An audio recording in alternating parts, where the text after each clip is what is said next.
You really think they remember us? Please, we've been out of the picture for centuries. Gareth leaned back in his chair, arms crossed as he looked out the large window of the orbital station. Below, Earth rotated, a blue and green marble that now looked more peaceful than it had in centuries. In the room with him sat a small gathering of old soldiers, veterans of wars long forgotten. They weren't exactly young anymore, and the younger races in the galaxy had stopped fearing humanity long ago. But that was about to change. They don't need to remember it, James replied, his voice steady. They'll be reminded soon enough.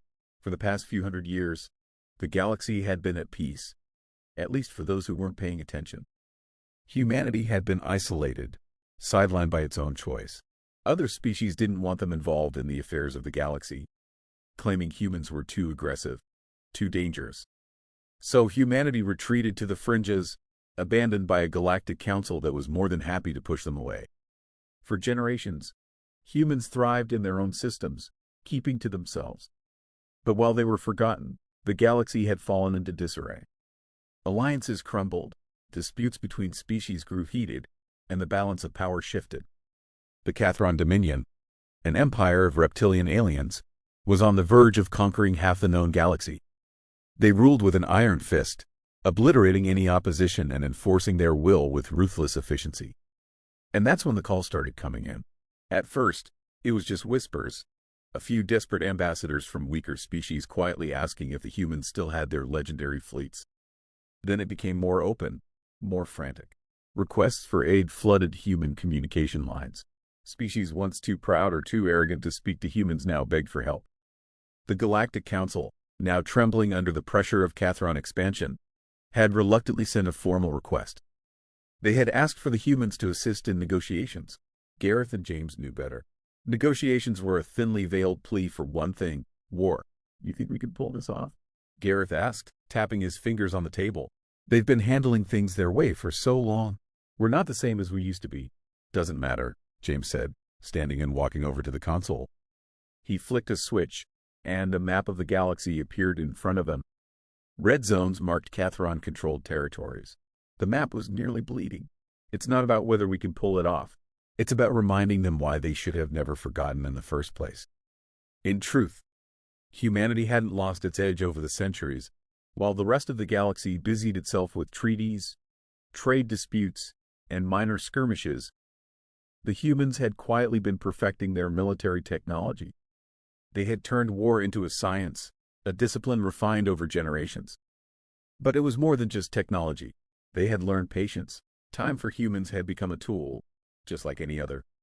We've already got the fleet on standby, James continued, scrolling through the data on the console. 3 carriers, 24 assault ships, and enough firepower to remind every species out there why they used to tremble at the sight of a Terran insignia. Gareth chuckled. It's almost funny, isn't it? They thought they could manage without us. Now they're about to find out what they've been missing. He stood and stretched, his old bones creaking as he did. I'm guessing we're not planning to do this quietly? James grinned. Subtlety isn't really our thing. The door slid open, and a third man entered the room. His uniform was crisp, metals gleaming on his chest.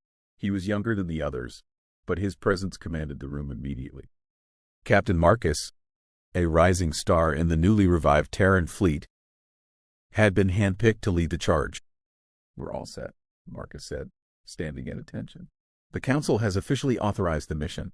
We're greenlit for full deployment. Full deployment? Gareth raised an eyebrow. They're that desperate. Marcus nodded. The Cathron just took over another system. The Council is in full panic mode. They'll agree to anything at this point. James smirked. And here I thought they'd forgotten about us. They tried, Marcus said. But some things you just can't forget. The room was silent for a moment, the weight of what was about to happen hanging in the air. They all knew the significance of what they were about to do. It wasn't just about defending the galaxy from the Cathron. This was about showing everyone that humanity hadn't gone soft, that the forgotten power of Earth still loomed over the galaxy, waiting for the right moment to strike. Gareth broke the silence with a low whistle. So we're really doing this?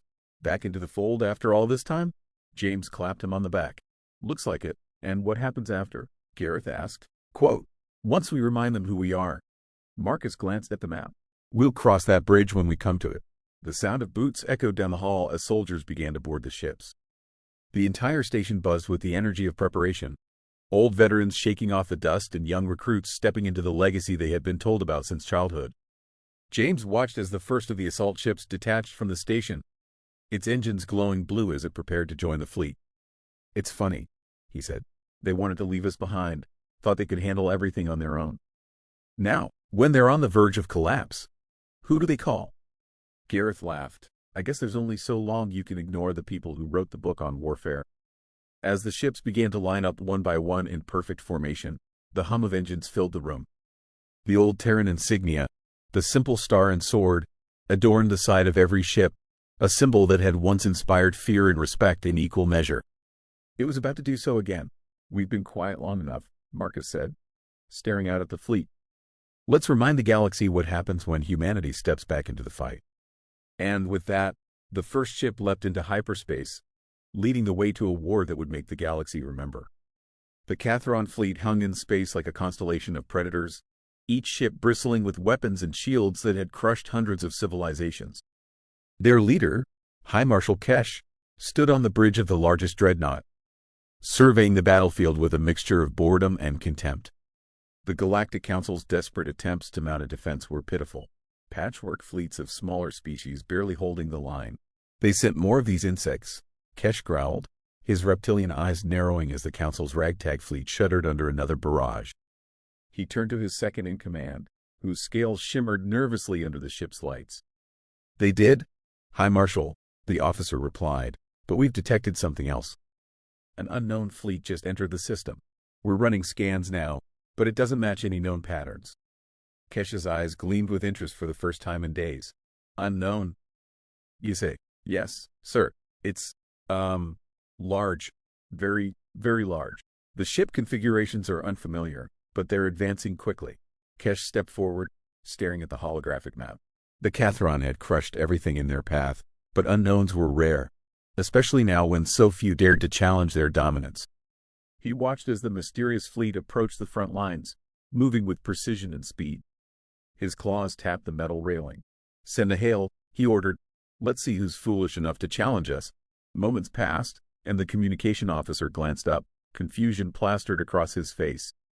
"No response, sir." "They're not even acknowledging our signal." Kesh grinned, baring sharp fangs. "They'll regret that." Just then, the tactical officer's eyes widened as his console flared to life with warnings. "High Marshal, enemy ships are locking onto us. I don't understand. They've bypassed our jamming fields completely." Kesh snarled, his earlier amusement fading. "Impossible. No fleet has that capability." Before he could give the order to fire, the first volley from the human fleet hit. Massive kinetic rounds smashed into the Cathron ships with surgical accuracy, shattering shields and tearing through hulls as if they were paper. Explosions lit up the battlefield, and entire sections of the Cathron's forward line disintegrated in a matter of seconds. On the human flagship, Captain Marcus watched the carnage unfold with a steady gaze. Around him, the command crew worked efficiently, executing each command with the precision of well-rehearsed muscle memory. They didn't celebrate or cheer. This wasn't a time for that. The humans had no need for grand speeches or bravado. This was war, and war was what they were born for. "How are the Cathron reacting?" Marcus asked, his voice calm. "Just as we expected," one of the officers replied. "They're scrambling, trying to reorient their forces, but we've already broken their formation." Marcus allowed himself a small nod. "Good. Keep the pressure on their flagship. Cut off their command structure." Gareth, sitting at a secondary station, glanced at the tactical display. I almost forgot how effective we are at this." "That's the problem," James said from across the room. They forgot to. As the battle raged on, the galaxy watched in stunned silence.